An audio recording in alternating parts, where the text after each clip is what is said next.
Ready. മാന്യ സദസ്സിന് നമസ്കാരം. പനിനീർ പൂക്കളെ നിങ്ങൾക്ക് ഇഷ്ടമാണ്, എനിക്കിഷ്ടമാണ്. എന്നാ നമ്മുടെ ചാച്ചാജീനെ നിങ്ങൾക്ക് ഇഷ്ടമോ? ആരാണ് ഈ ചാച്ചാജി? നമ്മുടെ ഇന്ത്യയുടെ ആദ്യത്തെ പ്രധാനമന്ത്രിയാണ് ജവഹർലാൽ നെഹ്റു.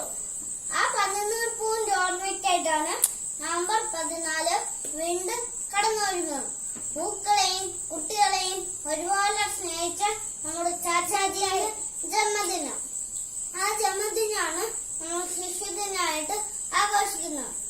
സത്യം, നീതി, സ്നേഹം, പരിശുദ്ധി എന്നീ ഗുണങ്ങൾ കുട്ടികളിലൂടെ പൂക്കളായി വിരിഞ്ഞു കാണാനാണ് ചാച്ചാജി ആഗ്രഹിച്ചിരുന്നത്.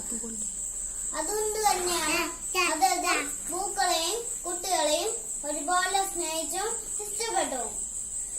കൂട്ടുകാര്, ദൈവത്തിന്റെയും ടീച്ചർമാരുടെയും മാതാപിതാക്കളുടെയും ഇഷ്ടം സമ്പാദിക്കുന്നവരായി നമുക്ക് മാറാം.